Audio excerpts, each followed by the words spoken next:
अब मैं क्यों दुख पा रहा हूं, मेरे क्या लग हो तुम?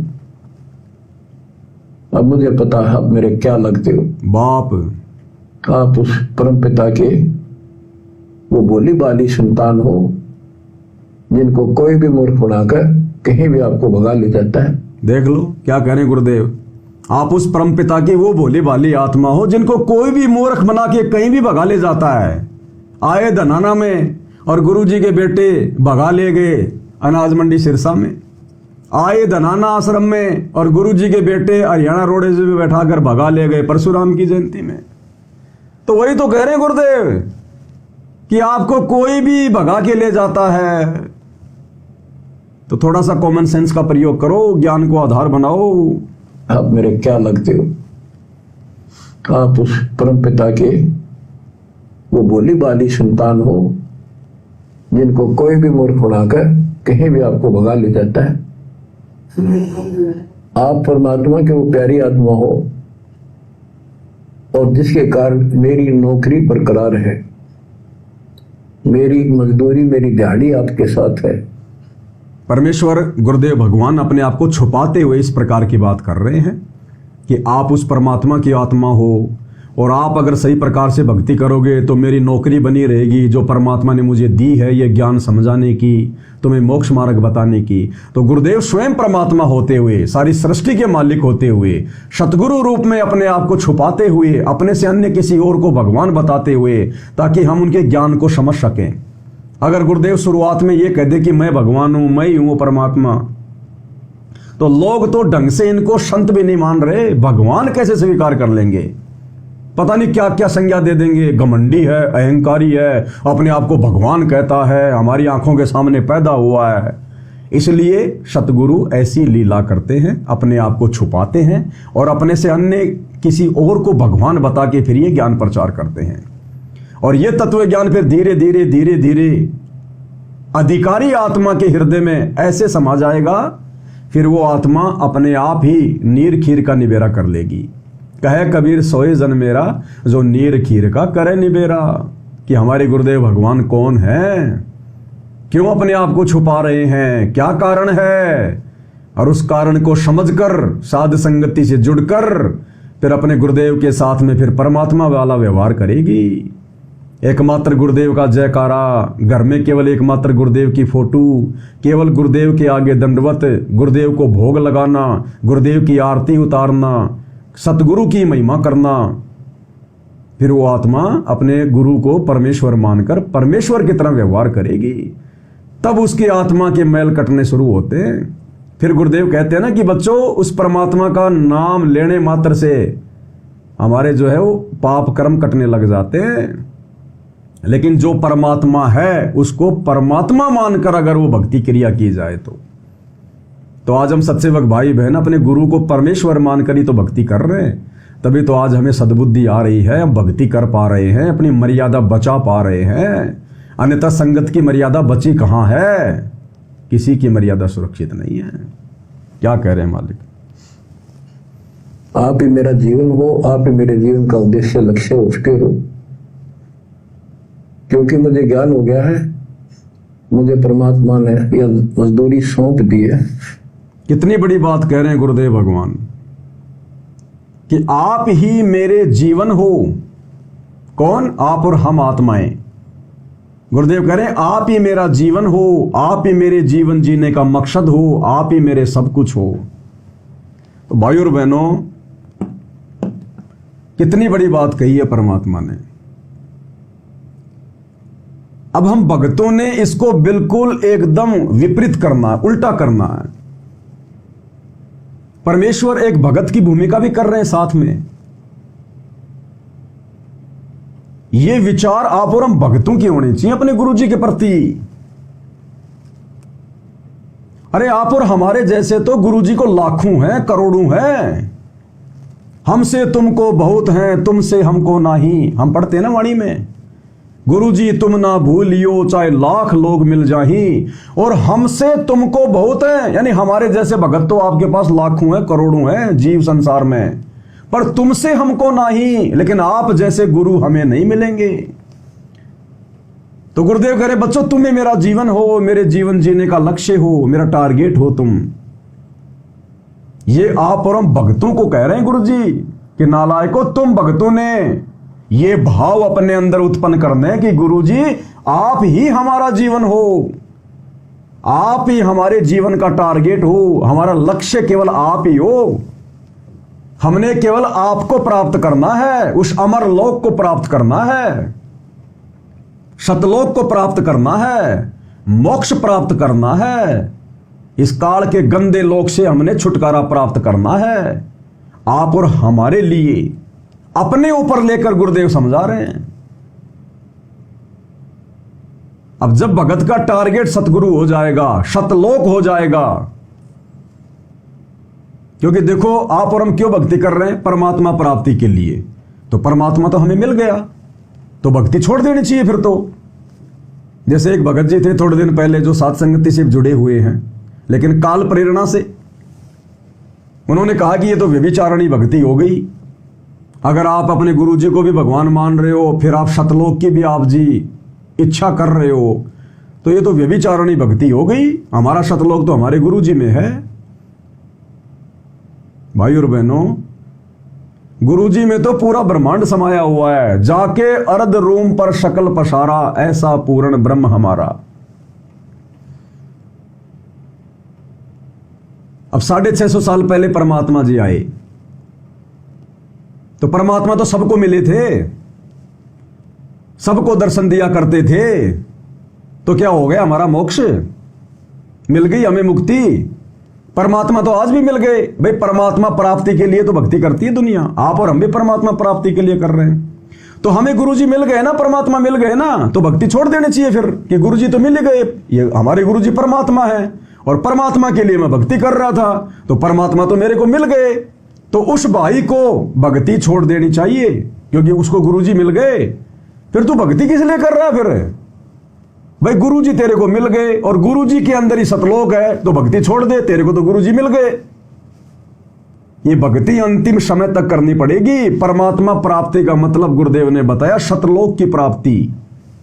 इस गंदे लोक से जिस दिन हमारा मोक्ष हो जाएगा और हम सतलोक में जाकर बैठा दिए जाएंगे, उसको कहते हैं परमात्मा प्राप्ति। तो ये कुविचार काल इस प्रकार से भक्तों के अंदर पैदा करेगा, साथ संगति में भी। अब लड़की की शादी होती है, उसका पति उसको लेने के लिए आ गया, फेरे हो गए और सुबह वो लड़का वापस अपने घर जाने लगे और वो लड़की मना कर देगी, नहीं नहीं नहीं नहीं नहीं, तू मेरा पति है, तू ही मेरा संसार है, तू ही मेरी दुनिया है और तू ही मेरा ससुराल है, मैं तो कहीं नहीं जाऊंगी, बस मैं तो तेरे से चिपके रहूंगी। तो वो मूर्ख लड़की है ना। अरे वो पति भी तो उसको कहीं ले जाने के लिए आया होगा, वापस अपने घर ले जाने के लिए तो आया होगा। और लड़की एक ना ना ना ना, मैं ससुराल नहीं जाऊंगी, मेरा ससुराल तो तेरे अंदर ही है। अरे तो गुरुजी भी तो हमें सतलोक से चलकर इस गंदे लोक में लेने के लिए आए हैं, सतलोक में ले जाने के लिए आए हैं ना। तो भाई और बहनों, ये छोटी छोटी जो इस प्रकार की गलतफहमियां ये काल पैदा करेगा। अब साथ संगति से जुड़कर, क्योंकि काल ने देख लिया कि ये आत्माएं छट चुकी हैं, ये साथ संगति से जुड़ी हुई हैं। अब जैसे आश्रम वाले भक्तों को आश्रम वालों के माध्यम से ही ठगा जा रहा है, आश्रम वाली संगत को आश्रम वालों के माध्यम से काल ठग रहा है। गुरुजी के बेटा बेटी भाई बंधु रिश्तेदार इन कोऑर्डिनेटरों के माध्यम से ठग रहा है। इसी प्रकार साध संगति से जुड़ी हुई आत्माओं को काल साध संगत वालों के माध्यम से ही ठगने का प्रयास करेगा। तो आप और हमने धोखा नहीं खाना जो धोखा ये आश्रमों में जाने वाली संगत खा रही है। सतलोक हमारा निज लोक है, जहां हमारे परमेश्वर भी रहते हैं। इस गंदे लोक से ले जाने के लिए आया हमें परमात्मा। अगर हम सतलोक का चिंतन मनन नहीं करेंगे, उस अमर लोक के विषय में चिंतन मनन नहीं करेंगे, वहां जाने की सोच नहीं बढ़ाएंगे, तो यहां से पीछा कैसे छूटेगा? अगर वहां के सुखों के बारे में नहीं सोचेंगे तो इस गंदे लोक के इन दुखों से हमारा पीछा कैसे छूटेगा? हमें आत्मग्लानि कैसे बनेगी? अब कोई लड़का कोई पढ़ाई पढ़ रहा है और कोई ना ना ना ना बस स्कूल में पढ़ाई पढ़ रहा है ना, बस स्कूल में रहना तेरे को। अरे वो नौकरी के लिए पढ़ रहा है मेरे भाई, टीचर उसको पढ़ा रहा है और वो कहना नहीं ये टीचर ही मेरा सब कुछ है, बस ये स्कूल ही मेरा सब कुछ है, तो भूखा मरेगा फिर वो भूखा। उस बच्चे का टारगेट होता है नौकरी, और नौकरी मिलेगी तब उसको सुख मिलेगा, गाड़ियां मिलेंगी, कोठी मिलेगी, बंगले मिलेंगे।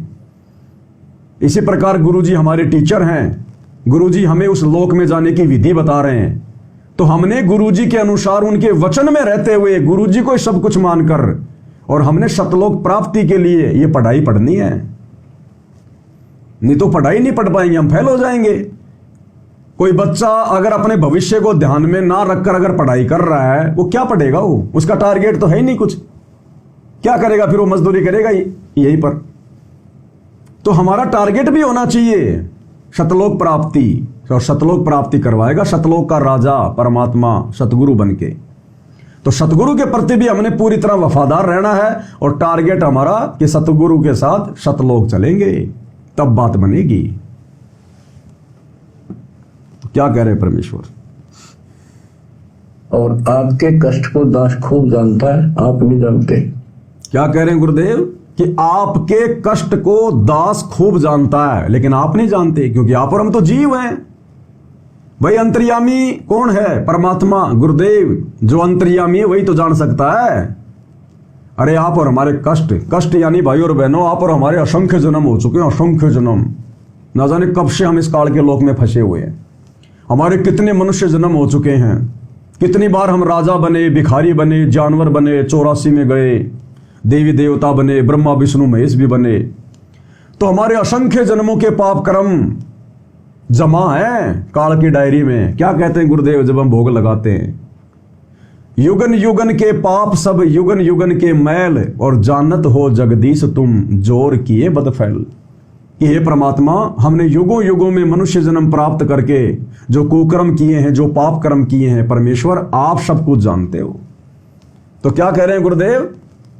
बच्चों, आप लोगों के कष्टों से ये दास भली भांति परिचित है, आप नहीं हो। तो आप और हम तो हो भी कैसे सकते हैं? हम तो दो कोटि के जीव हैं। हमने 3 दिन पहले क्या खाना खाया था, क्या सब्जी खाई थी, हमें ध्यान नहीं। बताओ, जन्म जन्मांतरों के हमारे कष्टों से हम कैसे परिचित हो सकते हैं? कौन हो सकता है? अंतर्यामी, जानी जान, परमपिता परमेश्वर। तो गुरुदेव संकेत कर रहे हैं, समझना पड़ेगा कि बच्चों, तुम्हारे आने वाले कष्टों से, यानी तुम्हारे कष्टों से तुम परिचित नहीं हुए, दास परिचित है। तो कौन परिचित हो सकता है आत्मा के कष्टों से, संकटों से, भविष्य से? परमात्मा परमेश्वर। चीटी पायल बाजे पैर, साहिब सुनता है सब लहर। तो कौन हुए गुरुदेव भगवान? शब्दों से पकड़ो। शब्द सैन सतगुरु की पहचान है, वो पावे अटल सुहागरे। जो अपने सतगुरुदेव भगवान के इन संकेतों को जो समझेगा, वही आत्मा तो दृढ़ विश्वास करके फिर सतलोक जाएगी। कहे कबीर सुनो भाई साधो, मैं तो हूं विश्वास में। तो परमेश्वर यहां अपने आप को परमेश्वर साबित कर रहे हैं 2 शब्दों में। क्या कह रहे हैं? ज्ञान हो गया है, मुझे परमात्मा ने यह मजदूरी सौंप दी है। सुनिए। और आपके कष्ट को दास खूब जानता है, आप नहीं जानते।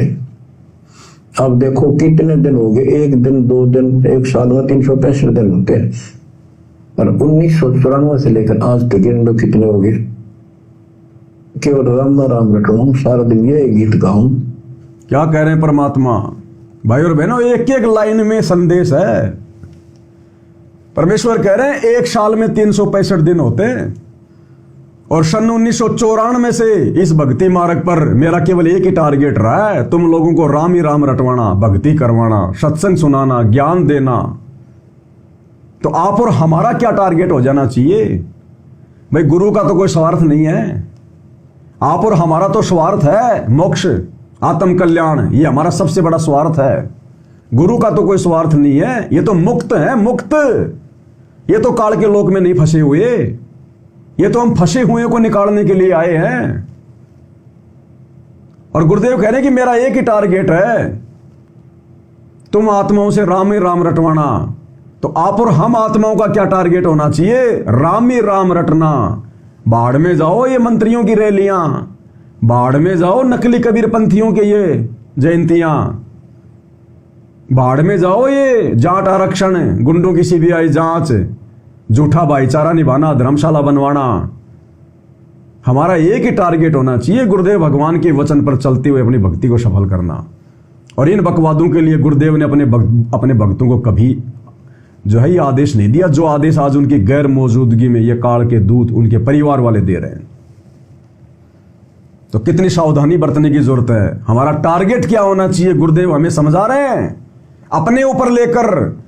जब भगवान का इस गंदे लोक में यह टारगेट है, हम आत्माओं से भक्ति करवाना, और दूसरा कोई टारगेट नहीं। और बता दो कोई भी आज तक, जब से हम अपने गुरुदेव भगवान को जानते हैं, हम कौन से दिन से जानेंगे अपने गुरुदेव को? जिस दिन हमें उनसे दीक्षा प्राप्त हुई। उससे पहले तो हम नहीं जानते थे कौन संत रामपाल जी है, क्या है। तो जिस दिन से हमने उपदेश लिया है, उस दिन से हम अपने गुरुदेव को जानने लगे। और उस दिन के बाद से बता दो हमारे गुरुदेव ने कौन सी सांसारिक बकवाद की? क्या आपने या हमने कभी अपने गुरुदेव को किसी के साथ में यारी, दोस्ती, रिश्तेदारी निभाते देखा है? नहीं। क्या हमने गुरुदेव को कभी उनकी रिश्तेदारी में, शादी विवाह में, बात में, छूचक में, लेन देन में क्या कभी शामिल होते देखा है, सुना है? नहीं। क्या हमने अपने गुरुदेव भगवान का कोई मित्र हो, यार हो, दोस्त हो, या हमारे गुरुदेव भगवान कभी शिमला, ऊटी, मनाली या विदेश में, सिंगापुर में, थाईलैंड में कभी घूमने गए हों, जैसे नकली साधु संत महात्मा घूमने जाते हैं? नहीं। क्या हमारे गुरुदेव ने, जब से हम उनको जानते हैं, क्या उन्होंने कभी कोई राजनीति करी? किसी राजनेता के साथ में उनकी फोटो आपने देखी? नहीं। क्या गुरुदेव ने अपने भक्तों को ऐसा कोई आदेश दिया, या उन्होंने क्या कोई ऐसे काम किए? किसी जाटों के आरक्षण में जाकर बैठे, गुंडों की सीबीआई जांच का गुरुदेव ने समर्थन किया? या गुरुदेव ने अपने सत्संगों के अलावा अयोध्या में जाकर या और कहीं जाकर कोई भंडारा लगाया? क्या गुरुदेव ने कभी समाज के लोगों की धर्मशालाएं बनवाई? क्या किसी राजनीतिक नेता की रैली में गुरुदेव गए? क्या परशुराम जैसों की जयंती में गुरुजी गए? क्या अन्य नकली कबीर पंथियों के यहां पर गुरुदेव कबीर जयंती मनाने गए? क्या गुरुदेव ने कभी कोई खेल का स्टेडियम बनवाया? क्या? तो आप और हम क्या कर रहे हैं? गुरुदेव एक भगत का रोल करके हमें भक्ति समझाना चाह रहे हैं। अगर तुमने मुक्ति प्राप्त करनी है, भक्ति सफल करनी है, तो मेरे भगत वाले जीवन को समझ लो। ये भगत वाला जीवन गुरुदेव ने इसीलिए जी के दिखाया है, आप और हमें भगत बनाने के लिए। कीट न जाने भृंग को, यूं गुरु कर ले आप समान। जब तक हम अपने गुरुदेव के जैसे नहीं बनेंगे, तब तक हम शतलोक के योग्य नहीं बन सकते। तो अभी तक तो हम अपने गुरुदेव के बेटा बेटियों के जैसे बनते जा रहे हैं।